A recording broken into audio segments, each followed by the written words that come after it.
And now Chris Hansen joins us with another hidden camera investigation. Thanks, Ann. It's our very latest To Catch a Predator. Tonight we head south to Kentucky, where things quickly went south for the parade of men who showed up at our undercover house thinking they'd meet a young girl home alone. We've conducted 12 investigations now, but this time we were bowled over by what we'd seen in the quiet town of Bowling Green. Do you ever watch Dateline? I've watched it once. Well, Todd, there's something I got to tell you. I'm on it. We're at it again. Get on your face. Get on your face right now. Hands out. Catching potential online sex predators in the act of attempting to meet young girls. I've had that fantasy in the back of my head. About being with a young girl? A young girl, yes. We're in a new state in a new part of the country, southwestern Kentucky. What's not new is the men's reaction to meeting who they think is a young girl. I haven't had a kiss yet. Gosh, you're pretty. Go give you a hug. I'd like to hold you. And then what? And kiss you. That's why I was asking you to come over here. We're set up in this 6,000 square foot home in Bowling Green, Kentucky. We've outfitted the house with 12 hidden cameras, 7 outside, capturing a potential predator as he drives into the development, up our street, and into our driveway. Then 5 cameras inside pick up his every move as he walks in the door. Oh, yeah, nice place here. Thank you. In the basement are our paid consultants, members of the online watchdog group Perverted Justice. Its volunteers set up profiles of 12 or 13-year-olds, go into chat rooms, and wait to be contacted. If a man starts chatting, expresses a desire for sex, and is willing to meet, the decoy then invites the man over. Are you going to call me when you get close, or to surprise me, or what? For this operation, Perverted Justice has teamed up with the Kentucky Attorney General's office, the Kentucky Bureau of Investigation, as well as local law enforcement. Most of these guys are going to be coming off 65 one direction or another, so.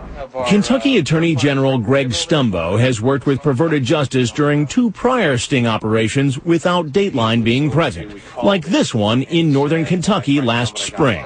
Thanks for helping us. Were you anxious at all about having Perverted Justice, a civilian group, do the decoy work in these cases? Just the name, Perverted Justice, sort of raises some red flags.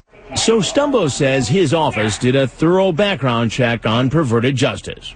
All we saw were positive things. We didn't see anything negative. Law enforcement is not equipped to conduct these types of operations at this point. And so, to us, it was just a natural fit. During the first Attorney General sting in Louisville about a year ago, 7 men were arrested. All were convicted of a felony. During the second sting, again with Dateline not present last April, 11 men arrived at this house in northern Kentucky, and all 11 were arrested.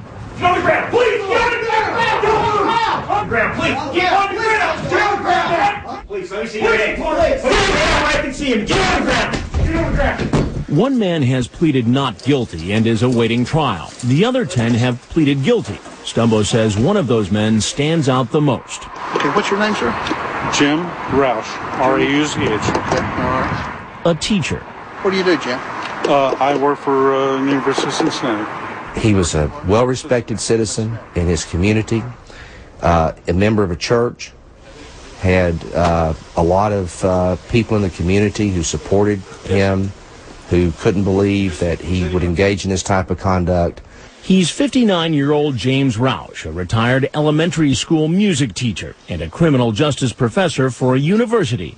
He's interrogated by agents from the Kentucky Bureau of Investigation. Do you know how old Cheyenne was? She told me she was 13, but I don't do that. Okay? 13-year-olds, it's gross. Not your thing? No. That's what he starts off saying, but later seems to change his story. I came here to be for her, possibly sexually too. Yeah. But I don't know if I could have ever done that. He also admits he invited the decoy to see photos of his genitals from his webcam. More of an education for her? I think so.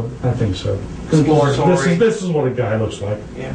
He ends up pleading guilty and is sentenced to 46 months in prison, followed by lifetime supervision. Hey! So what will happen this time when Dateline is present? It seems some potential predators are getting the message. KBI Commissioner David James says chat rooms are filled with men afraid to show up. once they found out that the girl was in Kentucky, that we're not going to come to Kentucky because that's where they arrest people for doing this. Golly. But as always, that doesn't stop everyone. Stay tuned for the laughter. Well, you think this is funny? No, it's a big joke. The tears. You ever watch a program called Dateline NBC? Sure. And the attempted getaway.